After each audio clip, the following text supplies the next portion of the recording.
Welcome, ladies and gentlemen, to yet again another episode of the Dark Match for Hardcore Justice, TNA's most exciting pay-per-view. I'm lying, if you can't tell. Once again, I am one of four hosts. Iron Bike Dash. With me is the Revolver Man. I am your foxy friend Backlash, and we currently have someone here trying to fix our doorbell, so if you hear any strange dings during this episode, do not panic. And I am No Leaf Clover, and in lieu, that's a nice word, lieu. Why don't people use that word more? Well, because we're not British. It's an elitist word, and in America you can't be educated anymore. Oh, shut up, you Canadian fucker. Anyways, in lieu of doing an Ultimate Warrior tweet, we are instead... He's not being crazy enough! He's not being crazy enough, and Sheiky Baby hasn't said anything too crazy. So, in lieu of doing that, we're going to relay to you, our humble viewers, our awesome viewers and listeners, the story of our cast member, Symphonian, who is having problems with his computer, which is why he hasn't been on the show lately, and one of our forumites on the Spoonie Experiment forums, Stomphoof. They went down to see TNA Hardcore Justice. And I have to admit, I was kind of excited for them to be, going to a TNA show, just so, maybe watching it live is better than watching it at home. Sometimes that happens, You sit at home and you watch something, and then you go see it live, and you're like, wow, this is awesome. Not so much. You see, Stomphoof picked up Symphonian, and they headed down to Universal Studios, which is where Hardcore Justice is filmed. As well as Impact. Yep. Yeah. And it's you gotta love that Impact Zone. It's the home of the Impact Zone and the former home of Guts. And personally, I would much rather have watched Guts than this fucking pay-per-view. I have seen Guts. Live? No, live. I saw Guts live in that same studio. Oh, you wow. lucky bastard. Mm-hmm. Well, anyway, at any rate, they headed on down, and they get to the show, and long story short, they spent about, 2-3 hours in line, only to be told that they weren't going to get into the building because they didn't sign up to be VIPs. Keep in mind, folks, they were there a good 3 hours beforehand. Yes. When they got there, let's make no mistake. When they got there, there was no one in line. There was no one there. They were one of the first two people to show up. But since they didn't go on TNA's website and get some sort of bullshit VIP designation, they don't get into the show, and the same people that always get into the show get into the show. Is this a coincidence? I don't fucking think so. There's no way. Once again, as I've said before, I am a firm believer that VIP is TNA's code word for plant. So wait, so what you guys are saying here is that this is a conspiracy? Dun, dun, dun! No, it's just... No, it's just stupid. It's just it stupid. Is. I don't get this at all. How can you run a company and screw up getting people in to see your event? How do you fuck that up? It's not screwing up. They let people into their event. They just let the same people that always go to their event in. Because those assholes are going to cheer for everything. Although they didn't cheer for much on this fucking show. Yeah. Maybe they should have got some new blood in there. I'd be willing to imagine. These two showed up holding signs, didn't they? Yeah. Yes, they did. Well, I'm guaranteed... I'd be willing to put money on the fact that all those signs you see in the Impact Zone, none of them are made by people who brought them. Those are all they're all handed out because every sign has the same handwriting. Yeah, you're right about that. And it's all generic stuff like, oh, Gunner sucks, oh, Hogan rules, or and Bubba we trust. Rules. Yeah. All rules. No. All rules. Nothing. Yeah, we don't need to get back into that. But yeah, these signs were pathetic. They were really pathetic. I mean, these were clearly developed by some poor intern bastard working the art division of TNA. And if that doesn't fucking terrify you and you're in college, then I don't know what does. At any rate, I guess we're gonna have to actually talk about the show now, which... Okay. I'll go lay down because I'm sure this is going to put me to sleep again. God damn it, this show. You know, I would watch a million fucking Victory Roads over this bullshit. Because at least Victory Road pissed me off. It kept my fucking attention. At least Victory Road was something. Something. Nothing happened. And I'm going to tell you guys, this is the first ever wrestling show that my girlfriend has ever watched.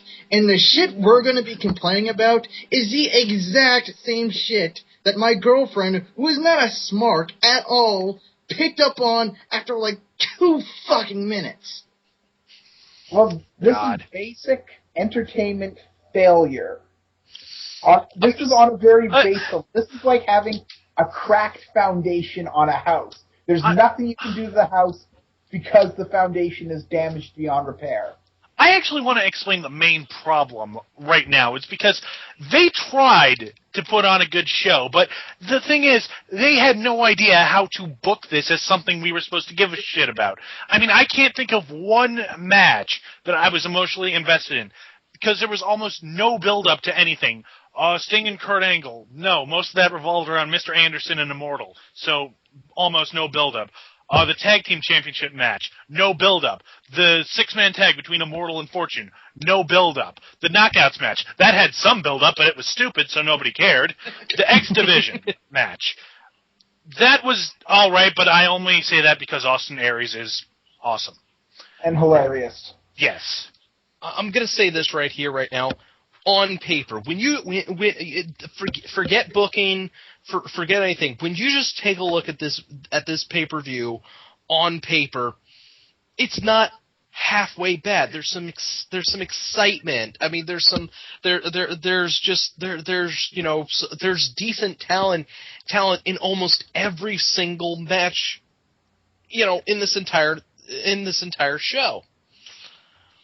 But the execution just utterly fails everything. Yeah, that's TNA in a nutshell. Let's start talking. Let's start talking about the pay-per-view. And before any match starts, I gotta start off with this. The company has been renamed Impact Wrestling. We got echoing. Yeah, we do. It's No Leaf. Okay. Now that we've established that, Yes. Going back, my big problem with this is when I first noticed is that they call themselves Impact Wrestling, and it was on their walkway and it was on signs all around the Impact Zone, but on their freaking ring apron, it still says TNA. Or even worse, sometimes if you looked at this, you thought the company was called Direct Impact Wrestling because Direct Auto Insurance was also on the frickin' ring apron. It was so obvious. It was so fucking obvious. This isn't a mistake, folks. They knowingly did this shit. Because they had the fucking red ring ropes. They had everything. They had microphones that said TNA on them. Exactly. They did this right off the get-go. How? Right off the get-go, they're fucked already. It's what Revolver Man said.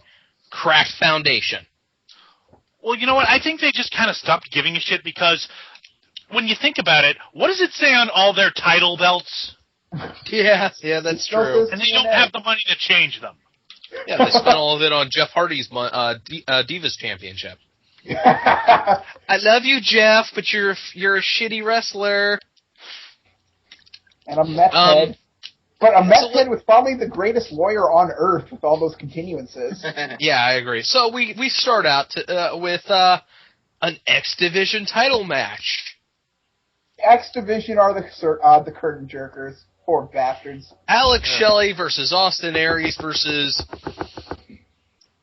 His Highness Brian Kendrick. But I'm Tish. What were up with those pants? Many people said that they were the Jedi pants, but I know a couple of people saying, why was Kendrick dressed up like Alibaba straight out of a fucking Arab warrior story? I was getting kind of an MC Hammer vibe from him, honestly. Oh, I mean, those pants. Just. I know who's in charge of the TNA costuming department at this point. I gotta ask her one question. Why, honey? Why? That's just terrible. As for the match itself, that's the thing. The match itself wasn't particularly. I'm sorry. We're gonna have to go back because another costuming thing. Apparently, Mr. 5-Star Bank Account Austin Aries had to steal his ring trunks from fucking Mike Awesome's That 70s guy from WCW. Seriously, wow. It's really quite incredible that the most memorable thing about this match was Brian Kendrick's MC Hammer pants and Austin Aries, That 70s guy. Yeah, the match itself, again, it wasn't, we might be selling it short. It wasn't a bad match. It was just a match in which it kind of felt like, as would become kind of the theme of the night, it was a match that we felt like nothing happened in. The pacing was kind of weird. Again, for an X Division match, there weren't a whole lot of high spots. They went for that whole falling tower spot, but Kendrick ended up fucking it up. Oh, did he fuck that up? Yeah. It was weird because whenever you usually have the tower spot that screws up, it's usually because one guy falls too soon and it moves out of the thing. Kendrick just looked like he lost consciousness for a second and fell forward off the turnbuckle. Well, knowing Kendrick, that's probably what happened. As we'll see later when we get to his promo, which we'll talk about later. Yeah, because we have to talk about that. To cut this short story even shorter, Kendrick wins. Hits sliced. Aries nails Shelley with the brainbuster, and Kendrick breaks it up, then hits sliced bread on Aries, and then covers Shelley for the pin. Which, it's pretty obvious what they're doing, and that's kind of basic booking, so I guess I gotta give them applause for that. But it kind of makes what Austin Aries says coming up kind of stupid, but we'll get onto that later. Yeah, we will. All in all, this was the only match that managed to hold my attention at all. Yeah, it held my attention, but not in the way that, like, a really good match is supposed to. It kind of felt... I felt like during this match, I was always waiting for the pace to pick up. So that's what held my attention, because I'm like, okay, well, eventually these guys are going to, like, take it to another level. It's going to be great. And that just kind of never happened. It was just kind of there. Not a bad match. I believe Revolver Man gave it a B, but... Yes. Yeah. Keep in mind, though, we're grading on the TNA curve. Yeah, so, let's go to the back, where, we have Jeremy Borash talking with Tessmacher and Tyra. And Tessmacher says she disfigured Sarita's face because Tessmacher was protecting herself. Wait.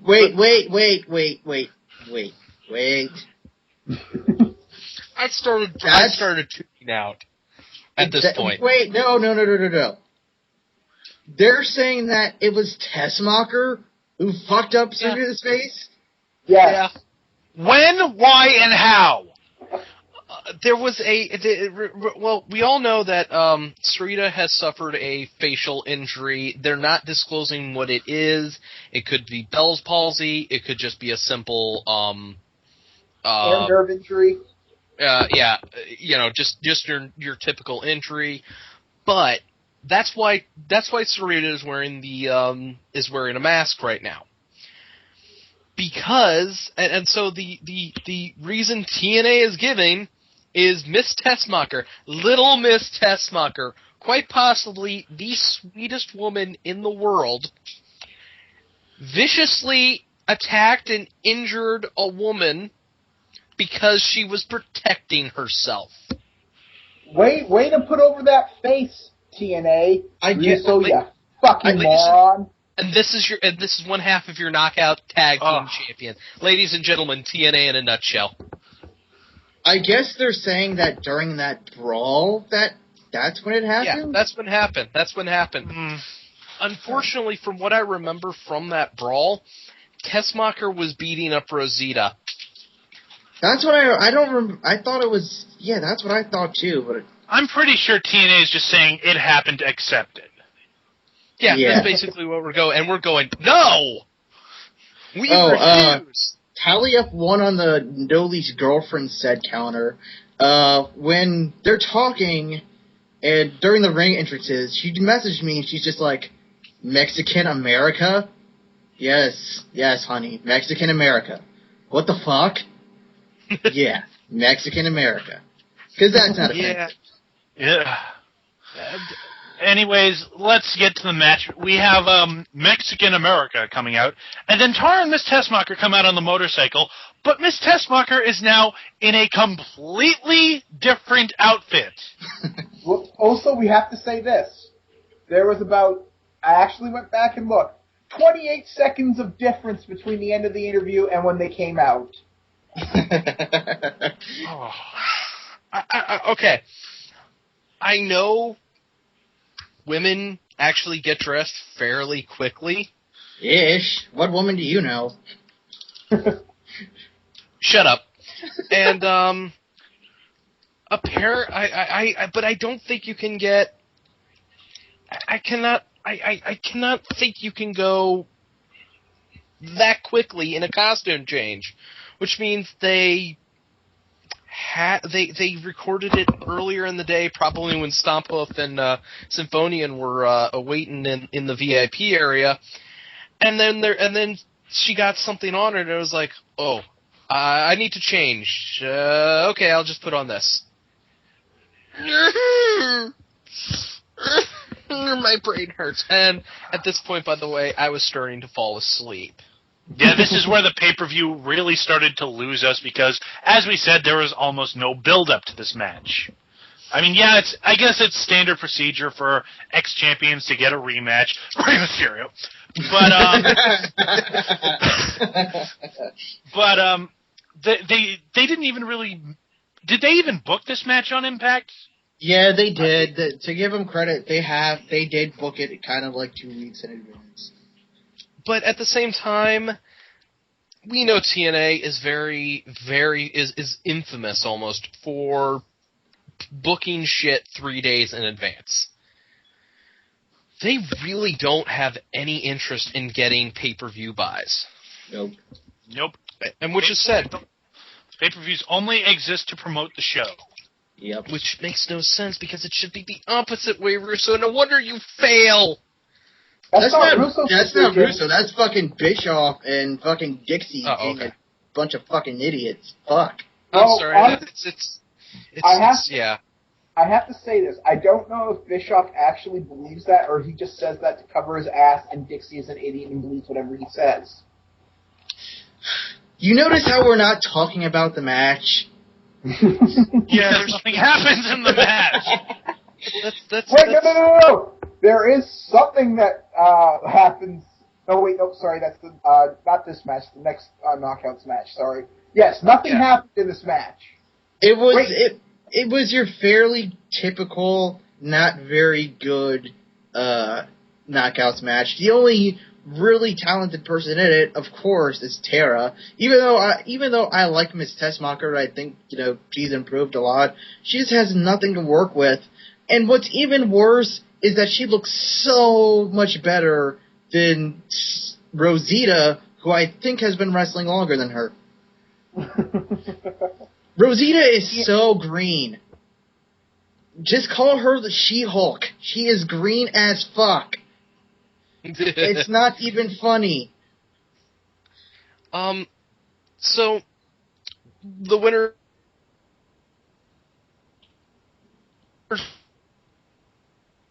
Hello? Hello? Iron Bite? I think you faded out there for a second. Yeah, sorry about that. Oh, that's okay. Alright, yeah, so Tara and Miss Tessmacher win due to Tara hitting the Widow's Peak on the 13-year-old girl that is Rosita. And I want to say this. I actually gave this match a B despite how dull it was for the TNA-esque reason of the finish for this tag match was not a botch. And that was the first time I've seen a Knockouts tag division match on pay-per-view not end in a fucked up botch. But to be honest, but I seem to remember that there was a botch right before the finish. It wasn't completely the finish, but it was like a right fucking before it. Damn it. Are you talking about that double team move, if you can call it that? Where Sarita or Rosita or Sarita, which one was it? Just didn't sell it. She hit and then nothing happened. It bounced off of her.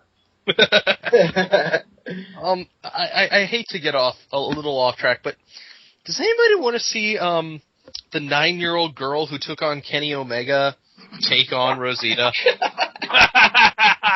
Oh God! Moving on. It would have been a better match, but anyways, we go for another backstage segment because we just can't get enough of Jeremy Borash, can we? And this is kind of weird because they clearly pre-taped all this, but Pope is on his phone at the beginning of this, and he says that he just tweeted something about Devon, and he actually did tweet something at that very second about Devon, and also apparently he has a problem with JTG, but whatever. So, I'm just curious, was this actually pre-taped? I believe this was, but the Pope, because he's actually awesome and a great professional, actually was watching and was actually backstage watching that and lined up the tweet. Yeah. What did he tweet? Basically, he's like, if you see Devon, give him respect. If you see JTG, fuck him. Yeah. Nice. What the hell did JTG ever do to him? I have no idea. That's did they the even story I say wanna that know. he was in ECW? No, he did not. Whatever. So he's basically saying, hey, I respect Devon and his kid, but I'm just trying to reach out to him and his kids, but you know what? I'm just going to go out there and I'm going to do the right thing. So we have the Pope versus Brother Devon, and look who joins us, Matt Morgan. The DNA of TNA. Who's out with an injured pectoral. Which he wasn't aware of for like a week until they finally announced it on TV. What? I wasn't aware I had an injured pectoral. I was going to keep wrestling. I don't get what TNA's obsession is with this guy. I mean, he's okay in the ring, I'll give him that, but he can't cut a promo to save his life. And apparently, he is now, his new role, to keep himself in the spotlight, he is the BFG series analyst. Oh, God. So get ready. Every time we have a BFG series match, folks, Matt Morgan's going to be there. Matt Morgan, the expert of DNA of TNA. At any rate, you notice how we're not talking about the match, right? We don't want to talk about a match because, you know what? There was actually something very interesting that happens because at the beginning of the match, Pope says, like, oh, Devon, I respect you, and I want to see you do good. And so he lays down, and he's going to give Devon the win. And Devon says, no, get your ass up. We're going to do this like men. And they have the match. At first, I was pissed that they might actually do that route where they don't have the match. But then, as they're having the match, I'm like, are we at the main event yet? Why couldn't they have just done the false finish? At this point, I did pass out. I'm gonna be frankly admit, because the next thing I know, I'm waking up. The match is over. This will be a theme for me because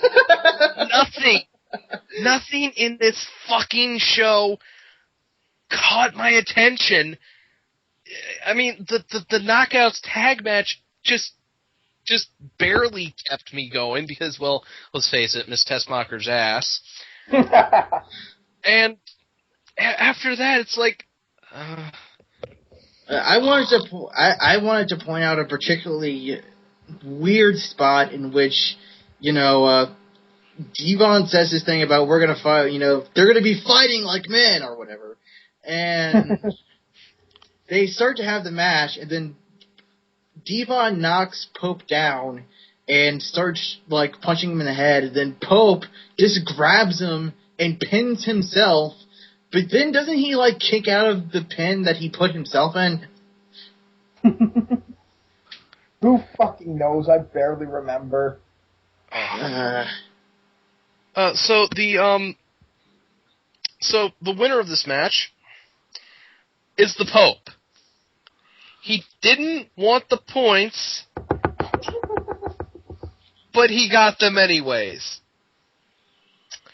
The logic of this feud baffles me. It's supposed. Here's something else. Let me finish real quick. Okay. Why the fuck does Devon hate the Pope?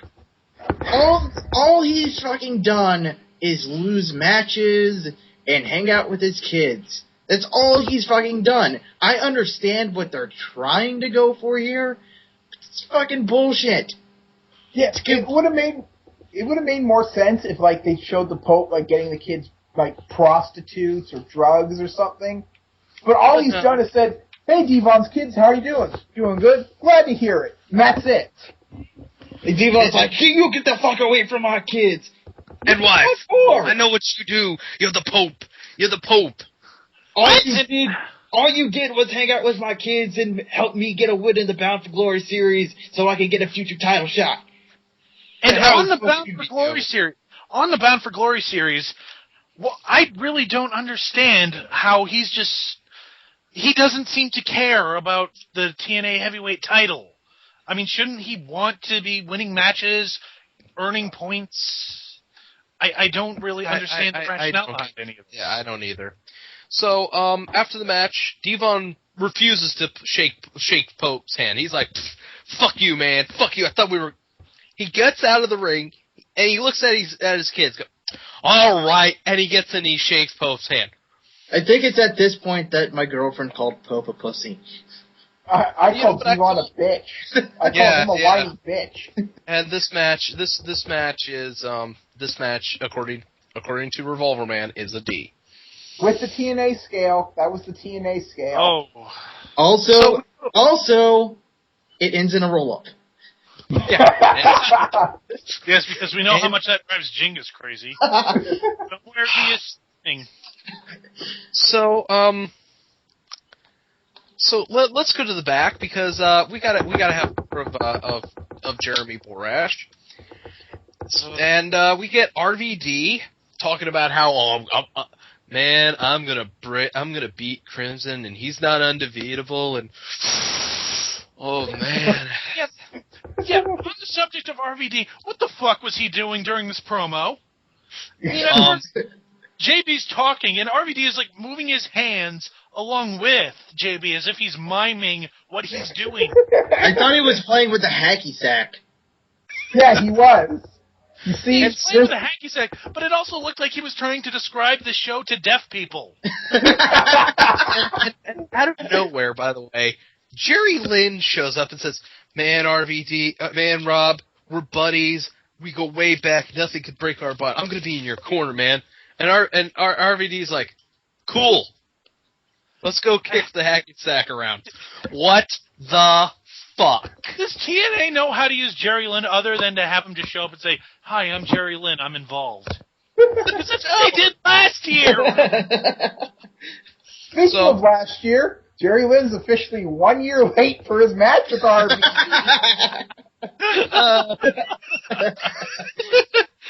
So we go out because we have a TNA Knockouts title match because it's time for hardcore country justice. Oh God! Winter versus Mickie James. Oh yes, as something that No Leaf wanted me to take note of, TNA still doesn't know what the fuck a tail of the tape means. No! What they do is not a tail of the tape. It's not a tail of the tape at all.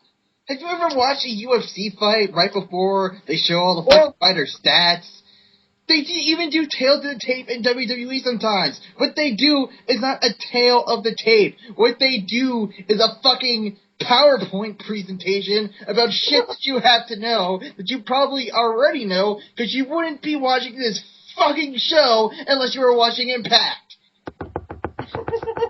Oh God! I'm sorry, but at this point, I actually did try to pay some attention, but once again, I blinked and the match was and it was over. Okay, let me hit the points of this match that I really want to hit. First of all, there was this one point where the camera angle was set up that looked like that Angelina Love was pointing at Mickie James' ass for no reason. Like, that's Mickey's ass. Look at it. I will admit Mickie does have a nice ass, but not that nice. Number 2. Despite the fact that Earl Hebner was very quick to toss out Mexican-American, the male members of it, during the Knockouts tag match, I guess we should have mentioned that, but who cares? He had no problems with Angelina Love sticking around and fucking things up. Oh, God. My guess is that Tessmacher and Tara must have wrote down in the contract the no shenanigans stipulation. I don't know what to... I don't even know what to make of this. Again, nothing happened. Nothing happened. Well, there's a couple things that happened. One, it sounded like to all of us that Tenay said break a bitch or rape a bitch. That makes no sense. I still don't know what the hell he actually said. I have to assume it wasn't those two phrases. And the finish. Oh my God, this was the most uncomfortable finish I've seen in TNA for a while. Like, probably since Bully Ray versus Devon, where he threw the kid through the table. Yeah. I think this topped that for levels of uncomfortable. Yeah, so Mickie James is trucking along. The match is going as it says. Love is distracting the ref as per usual. Then Winter, out of fucking nowhere, spits blood all over the... Ew. Ew. The implications of that is squicky. Now, okay. Oh, go ahead. I know how this leads up to, because if you guys haven't figured out, Winter wins by the Red Mist, but Red Mist coming out of a pale as fuck woman's mouth. Anyone with I don't know, 2 eyes and a working brain neuron could pretty much figure out shenanigans just happened. And it's guys, you're not gonna like what I read, that what they're actually doing with this. Oh God, you know what? Go on. What I heard, and this could be completely false, you never know with TNA, is that they're going to be pushing that Winter is not a witch, but in fact a vampire who has used her dominate powers on Angelina Love. I swear to God, if she fucking sparkles, I'm driving to fucking Orlando and shooting up the whole fucking building. No! No! Who thought this was a good idea? Why would a vampire split out blood? Here's something else that kills me. You know what this is going to lead to? They're going to hire fucking Kevin Thorne. And Shelly Martinez back. Hey, I would like to see Shelly Martinez back. Yeah, but they're not going to acknowledge that it's that you know, she was in LAX. She's going to go back to being the big boobed vampire chick that hung out with Kevin Thorne. This is the most terrible thing I've ever heard. No. Let's keep going because we have another interview with Jeremy Borash backstage with Brian Kendrick. And Brian Kendrick is high. He is high. As a kite now. Because he's doing the interview, he's like, yeah, I won my match, didn't I? And it was great. And then Austin Aries comes up, and he's just like, he's basically channeling what everyone's saying. He's like, shh, shh, shh, shh, shh, shh, shh. What? What? What? Damn it, Austin, say something! He's basically channeling Dr. Evil from the second Austin Powers movie. Next time he's got to be going, ladies and gentlemen, Scotty don't. That or he's going to be in a long hard tube full of semen. God. Oh, that's terrible. But Austin Aries cuts a promo with Brian Kendrick, which ends with, "You can't beat me. Now go take a shower." And then Kendrick is so dumbfounded, he just looks at JB and he's like, "I'm the X Division champion." Oh, we missed a couple things about that. One, Austin is talking about the conspiracy of the X Division. Once again, another ripoff angle. And that this was a handicap match. It was you and Shelly versus me. Yeah, that's why Kendrick pinned Shelly at the end of it. You retard. I am just simply amazed at this match.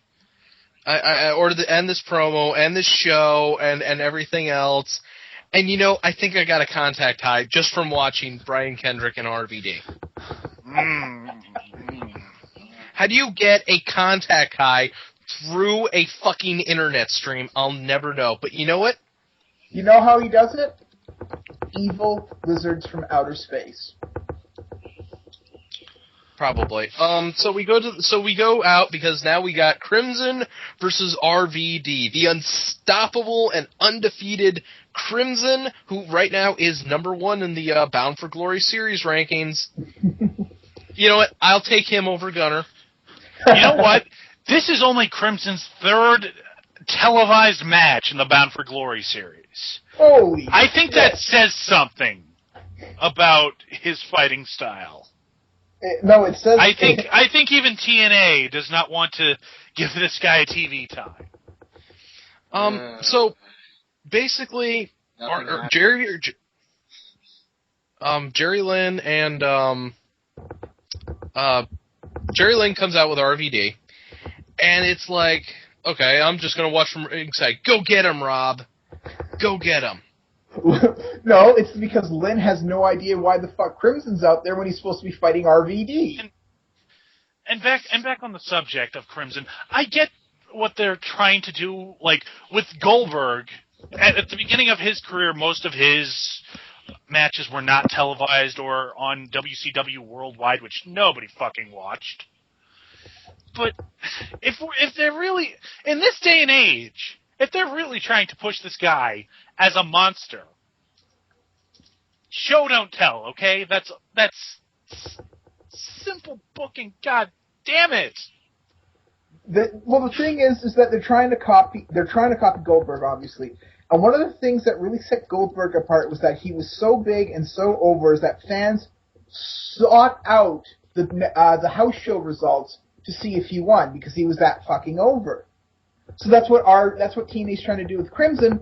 The problem being is that Crimson is not one iota close to being as over as Goldberg was in the beginning of his WCW run. They don't care. They're just going to keep going. Yeah, they pretty much are. So the match is your typical RVD Crimson type match. You know, power versus speed, and you know it's tail as old as time. But the ending is just dumb.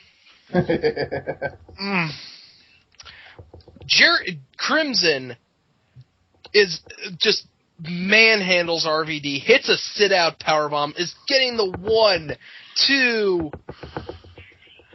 Oh, Jerry Lynn breaks up the pin. DQing RVD. Crimson gains 3 points. He wins. But RVD is like... Wait. Crimson gets 10 points? I mean, no, he gets 3 points. 3 points. But didn't Pope get 10 points because Joe got disqualified?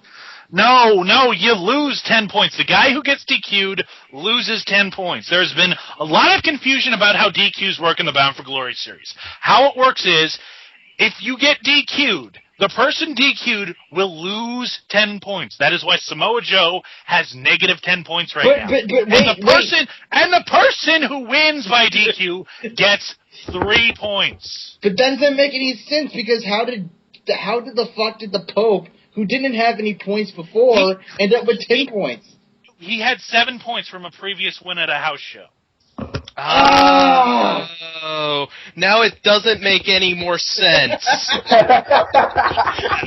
I don't know why I even bother to explain it, because nobody cares. But RVD does not know he just lost 10 points, even though they fucking announced it, so he can hear it. He's yelling at Jerry Lynn going, I just lost a bazillion points! I'm mad at you! We're gonna have a match later on, but I'm mad at you! Yeah, and Jerry Lynn's first fucking match was so great. I'm sorry, Rob. I'm just trying to help. I've discovered something about RVD. Unless he's playing the arrogant heel, the guy can't sound angry at all. This guy just cannot sound angry at all. He was like, dude, you made me lose points. That's harshing my buzz, man. So we go backstage where JB is, and he's with Anderson. Hang on, guys. I think we missed something. Didn't Borash interview Bully Ray at some point during the night? Later. It's later. Are you sure? Yes. Because his match is next. No, that's not what's next. It's actually the 6-man tag. Right, that is later. I'm sorry. Okay. No problem. So, yeah, I know. This pay-per-view is so fucking boring, we can't even keep it straight. So, JB talks with Anderson, and Anderson's like, I'm cool with everybody in Immortal, except one person. That'd be Bully Ray, because he blows nothing but hot air. Anderson, you can't talk. Bully Ray gives assholes a bad name. Oh, the 2 types of assholes promo. That will go down in the ages. It will go down in the ages of stupidity. Speaking of stupidity, here we go with Immortal versus Fortune. Wait. No, I want to mention a couple things.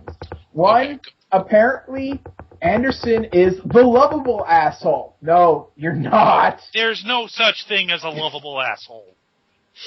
And for like 10 seconds, Anderson is staring dead at the screen, and he's chewing his gum like a cow chews its cud. Oh, God. I hate this fucking... where this fucking storyline has gone. I'm surprised nobody has mentioned this part yet. To demonstrate how Bully Ray blows hot air, Anderson does one of these. Anderson, I know that's how you pleasure a man, but you don't need to show us. Oh! It's a program written by 6-year-olds! So speaking of 6-year-olds, well, 6 men, we have a 6-man tag with Abyss, Gunner, and Scott Steiner versus AJ Styles, Kazarian, and Daniels. This is where I absolutely gave up trying to follow the pay-per-view, because the only thing I could focus on is how bored the crowd sounded. How bored the crowd sounded? What about how fucking bored we were? We'll get to that, but they're trying to do exciting stuff in the ring, like Kazarian and Daniels are throwing themselves at the top ropes, and all we're getting from the crowd is, yay, they did a kick. Yay, they did a punch. Yeah. Oh, look, Haley Williams is flashing the crowd to get some excitement going on. There's 2 things That would have been a nice change of pace. Yeah, it would have been. All throughout my notes, I've constantly written this down. The crowd cannot give a fuck about what's going on. I say that many times in my notes. And second, there's really 2 types of Immortal now. There's 2 groups in Immortal. Immortal A, Hogan, Bischoff, fucks around with Sting. Immortal B, everybody else fucks around with Fortune. There's really 2 Immortals now. And now there's a third Immortal, Immortal C, which is fucking around with itself in Bully Ray and Anderson. This is our super heel group, ladies and gentlemen. I mean, fear them. How fucking far has Immortal fallen? They went from having Hulk Hogan and Eric Bischoff and Jeff Hardy and everybody in Fortune, and then everybody else were just kind of these outlying factors. Yeah, it was the NWO Hollywood and NWO Black and White thing. Now, all it is fucking NWO Black and White. There is not one fucking person that you could be legitimately scared of in the fucking group.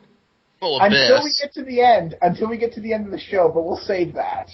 Well, it's Abyss, but that's just because I think he might try to eat me. So the match is just one of those matches. I mean, it's a 6-man tag. They don't fuck it up incredibly badly, but they still fuck it up. No, the problem isn't that they fuck up. It's just that this match... there was no build-up. There was nothing at stake. They did it just for the sake of, hey, we need to fill time. That and the match itself just had no fucking pacing. There was no extended beatdown of a face. There was nothing. It was just they were just going through the fucking motions. Well, the match ends with AJ Styles hitting a springboard Pele kick on Abyss and getting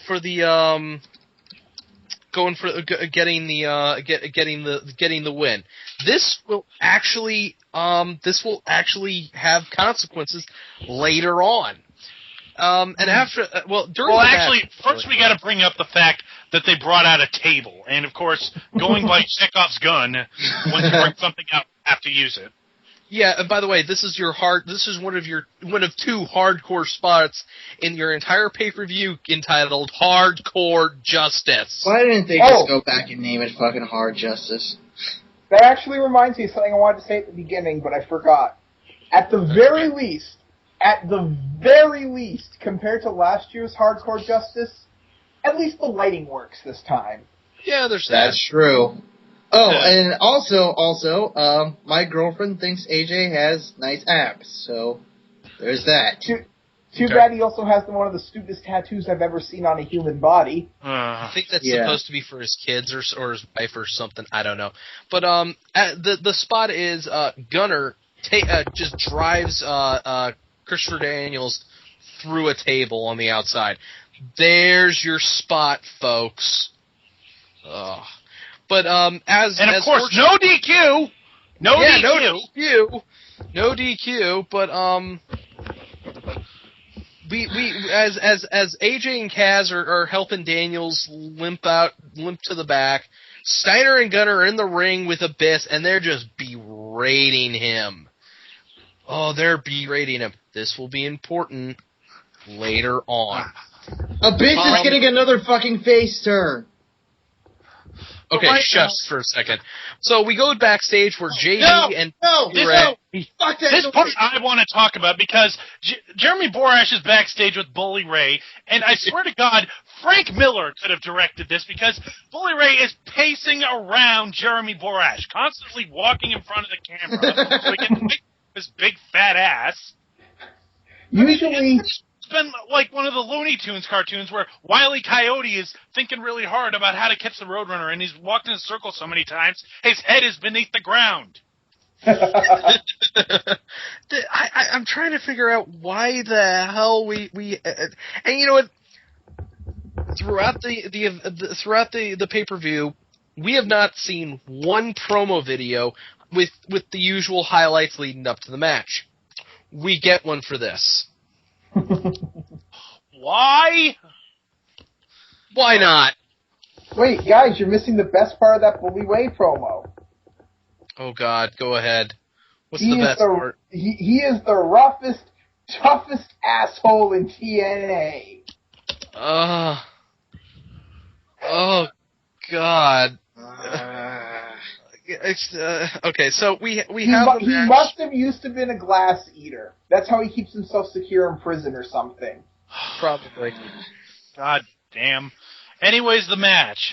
It begins with Bully Ray coming out and doing his usual stick of going to run behind the announce table to hide and jump the other guy, which has worked never. And I'll be honest, as Mr. Anderson comes out, he does his whole from Green Bay thing. And then he gets to Mr. Anderson, and then he pauses and is like, yeah, I know he's behind me, and then just decks Bully Ray. And that was the only legitimately funny thing about this whole thing. That was kind of funny. Yeah. You know, I'm glad Bully Ray has some consistency in the shit he does, but my God, when Anderson goes, from Green Bay, Wisconsin, Mr. Anderson. Yeah, I know, he's right behind me. Anderson! And he still goes for the attack? No! Stop! The big problem with it was that Bully Ray was standing behind him for like 10 seconds while he was doing his shtick. He could have just cranked him with a double axe handle. Not only that, this is the second time we've done this. Slammiversary much? Sting? Fuck this show! So we have a fight. This is not a wrestling match. This is a fight between Anderson and boring fight, too. Yeah, it is a very... So I mentioned my girlfriend once again. She said of this match, they're fighting like pussies. Your girlfriend sure likes pussy. Yeah, she really does. Watch it. So we Ray eventually just goes, you know what, fuck this match, I'm done, and he runs off, and Anderson runs up the stage, brings back Ray to the ring, and he then goes to pick up his chain wallet. Because, yeah, that's not getting old. And the ref takes it away. This allows Bully Ray to give him the old low blow and roll him up for the win. You may now rage. No bully bomb. No mic check. Nah, I'm just going to low blow you and yeah, I win. Yay, go me!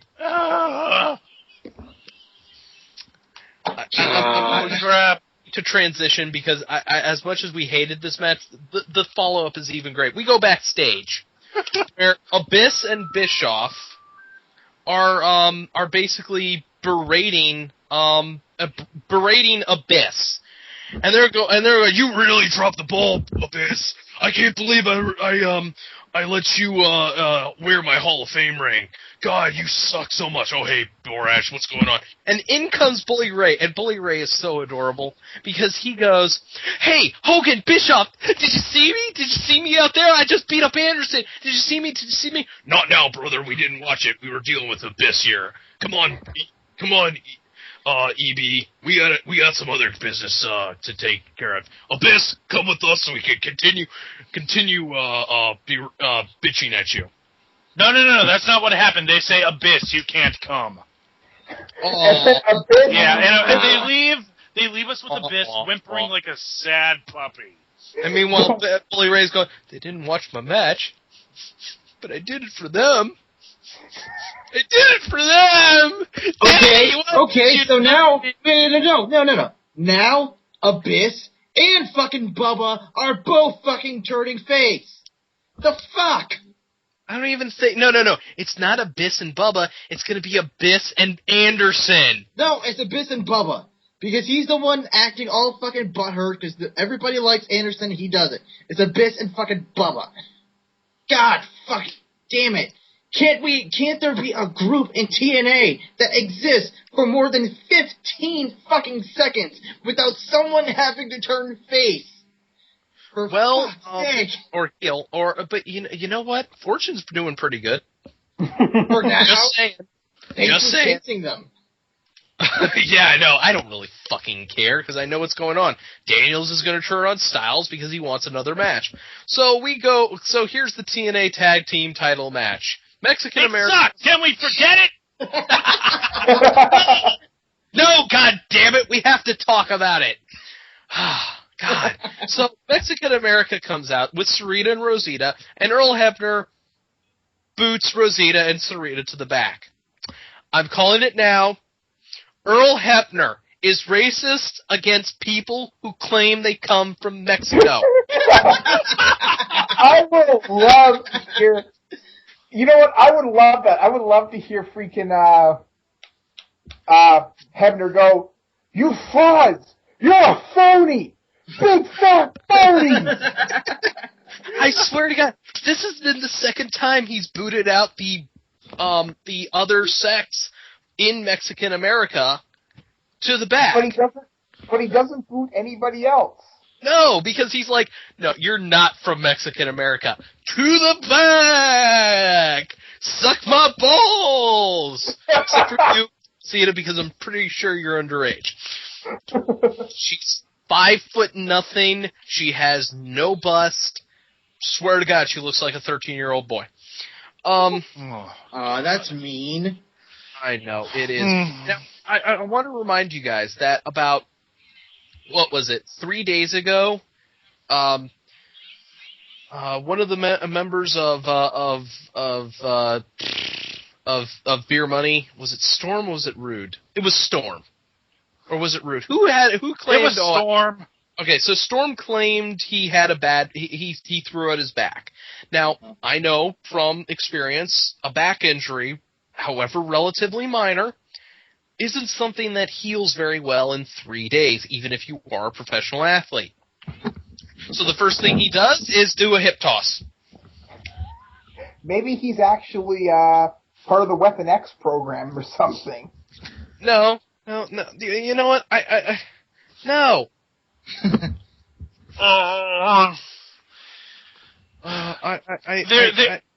It's TNA. If it didn't happen more than 5 minutes ago, it didn't happen at all. And this match, I don't know where they... This match, they were... Apparently Mexican America was the heels, because apparently behind the referee's back, you had Beer Money beating up on Mexican America. Who... are we supposed to care about Mexican America? I don't care. I don't care about Hernandez. I don't fucking care about Chavo Bagwell, who, by the way, I was informed has a horrible fucking Spanish accent. I was like, yeah, baby, no fucking shit. God. Line flash of the obvious there. So this match wasn't very good. It's nothing noteworthy. I don't remember anything at all that happened. All I know is Beer Money retains, because And I think at this point we were getting in a Twitter thing by replacing band names with lesbians, and yeah, we did about halfway through this match. We started doing that. Yeah. Let's see. Way more interesting than anything that happened on the page. And I think the best one we came up with was Far East lesbians. I came up. Excuse me. I came up with limp lesbian. So I came up with no use for a lesbian. I like you know what the most obvious one though was my chemical lesbian. What? No, okay, it's My Lesbian Romance, which is still trending. Is it really? What about at the time of this recording? It's still trending. Lesbian no more. Okay, let's stop this because we're going to be here all night and yeah. Para lesbians. Okay, so we go backstage for our final interview of the night. JB talking with Kurt Angle, and Kurt Angle's like, "This match is so important to me, and you know what? I'm not going to lose, and that's that." And then we go to a promo video to watch Joker Sting, who's ripping off my buddy Izzy Omega's Joe Kerr character to a fucking T. God damn it, TNA. I'm sorry. That was a little. I mean, when you're basically ripping off an E-Fed character, there's something wrong. I've always felt like TNA was scouting fucking E-Feds to see what great angles they were coming up with. So we have Jeremy Borash must sprint to the ring because he's in there and he does the formal ring introductions, and we have our match, and what a match it is because I fell back asleep. Did any of let's be honest. Did any of us watch any of this match? The only thing I remember of this match is near the end they started stealing each other's finishers. I don't remember that. I rejoined this match because I left to play Minecraft during the freaking tag match. Minecraft. I know Sting did an ankle lock, and Kurt Angle tried to do a sharpshooter, or Scorpion Deathlock, whatever you want to call it. Holy crap, that fucking Why does no one know how to do a fucking sharpshooter? And no, you know what Christopher says? I don't think it was better than Rocks. I think it was worse than the Rocks. It was worse than the Rocks! At least when The Rock did it, it looked like he was trying. Kurt Angle didn't look like he gave a single fuck. So the finish is this. Hulk Hogan waddles down to ringside. Wait. Before I move on, I'm sorry I attributed something that Christopher says. Yeah, I will agree it was better than Anderson's. Okay, so we got that. Yeah. You don't get much worse than that. Yeah, so Hulk Hogan wanders down to ringside. Literally, I'm telling you this, with a steel chair in hand. He throws it. Both men, by the way, at this point are down.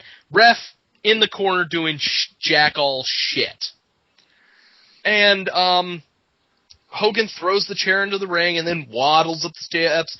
Barely is able to get over the second rope and grabs the chair and is about to hit Sting with it when Angle grabs it and Hogan's like, "Oh shit, brother! Hollywood looks out for number one," and dives out of the ring. And the ref is busy with Hogan, and Kurt Angle, who until this moment has been saying that that beating Sting clean means more to him than life itself, bashes Sting over the back with the chair, and then hits him with an angle slam. Guys, everyone say it with me. Swerve! Oh, God, no. Now, this is the thing that kills me. Angle gets the bat, and Hogan is looking in the ring, looking pissed as hell, and Angle gets up, gets the belt, puts it over his shoulder, and stares down Hogan! Hogan, by the way, looking scary. He's got bloodshot red eyes, his fucking leathery skin. He looks undead. He looks like a demonic lynch trained the souls of the living to fuel his undead army, to create the creation of the world, and to bring about the Cthulhu end of the universe. Well, you know what it was? He was high. He had to be high. Everybody was high on this show. Let's just admit that. Everybody was in the back hotboxing. But no. This was what Hogan wanted. He wanted Sting beaten. And they tried to get Angle into Immortal. Well, is Angle in Immortal? No! Because Hogan's looking like, oh shit, oh no he didn't, oh no he didn't, tell me he didn't. He didn't just beat Sting for me, brother. Oh, no, this is not good. I mean, it's just, I'm amazed at this, why? Why? I don't know. I don't know why. Guys, I misread because, well, let's just face it. I passed out at this point, and then I woke up, and Kurt Angle was bashing Sting over the back. There was a ref bump that brought Hogan out, so, yeah. I don't care. No, I stopped. I'm being honest. I'm being completely honest. I stopped watching. Because I couldn't fucking deal with it any fucking more. It's fucking stupid. This pay-per-view, I said this at the beginning, and I'm going to say this again. Alright? This pay-per-view, on paper, Sting versus Angle, okay match. Okay? Sarita, the Knockout Tag Team Championship match, okay on paper, because they didn't have that bad a match on Impact when Tara and Tessmacher won the titles from them. Beer Money versus Mexican America, again, not a bad match on paper. Mr. Anderson versus Bully Ray, again, decent. 6-man tag, Fortune versus Immortal. Nothing really could go wrong. RVD versus Crimson. I can keep going. But the execution. The fucking execution fails so much. I mean, I just cannot stress this enough. They need better execution. Oh, I mean, yeah. This whole pay-per-view was an exercise in just futility or something. It was such a fucking piece of nothing. Nothing happened. That's it. Nothing fucking happened. Nothing we cared about fucking happened. You know why I was taking notes? So I would stay awake. I learned that trick in fucking law class. Fucking hell. So, I would like to, I have to do this. Here's how the standings for Bound for Glory stand. And we do have about 4 more months we have 4 more weeks of this crap because, as has been said before, this is going to Sacrifice. Crimson is your leader with 43 points. James Storm, second place with 33 points after the fall of RVD. How did that happen? How did he get 33 points? Really? Yeah, James Storm has kind of shot up the ranks pretty fast, hasn't he? Oh, yes, God. I feel like I'm going to fucking lose it. Keep going. Devon is in third place, 30 points. Wait, he just lost the fucking match! How is he third? And to round out the Sacrifice main event, which is supposed to be a fatal 4-way between the top 4 guys, Bully Ray, Gunner, and Robert Roode will battle it out for 4th place, with each having 28 points. Now the rest of the rankings. RVD has 25 points after Jerry Lynn fucked him over. Matt Morgan, well, he's out of it, but he's in 6th place with 24 points. AJ Styles is in 7th place with 21 points. The Pope has an amazing 17 points in 8th place. Scott Steiner is sitting kind of pretty with his 14 points in 9th place. And the bottom ranking, this is what will cause, I think it's Magpie? Yes, it's Magpie, to rage and rage and rage. Samoa Joe, negative 10 points. Oh, God. Damn it. There's no way that this can be salvaged. Hey, you know what the worst part is? I want to know how they're going to disregard this entire series just so they can do Hogan for the title. Because that's what they're doing at Bound for Glory. Bound for Glory. Oh, fuck, I forgot what fucking pay-per-view this was. You forgot what pay-per-view the fucking Bound for Glory is? Oh. I have utterly forgotten what pay-per-view this was. Oh. That was just after we recapped the entire thing. That's how, you know what, fuck it. What gets more screen time than Jay Lethal? Oh, God. Oh. Okay, what gets more screen time than Jay Lethal? What gets more screen time than Jay Lethal? Potential vampire gimmicks. I'm going to say RVD's hacky sack got more screen time than Jay Lethal. Jeremy Borash got more fucking screen time than Jay Lethal. He got more screen time than anybody on the pay-per-view. He got more screen time than in 3/4 of the fucking X Division. I think Revolver Man needs to go? No, he went. Okay. I went first. Stomp Hoof and Symphonian's Magic the Gathering duel that they played instead of when they couldn't get into this. And they probably had more fun. They probably had more fun. Oh yeah, got more screen time than Jay Lethal. And on that note, ladies and gentlemen, replacing band names with lesbian got more screen time than fucking Jay Lethal. Because we were playing that game all fucking night. Yeah, really. Once again, ladies and gentlemen, this is the Dark Match for Hardcore Country Justice. I am Iron Bite. Iron Bite Dash. Far East lesbians are the best lesbians ever. Oh yeah, he's got that yellow fever. Yellow fever for women I can't even touch. Okay, and I am Backlash, and I'm your X Division champion. I'm the Revolver Man, and I'd rather play with Legos than watch TNA. Oh, I fucking love Legos, dude. Oh, I love too. We should get some. I agree. I am No Leaf Clover, and I wish I was watching Guns and Lesbians right now. That sounds like an awesome porno. Good night and good luck. Cue music!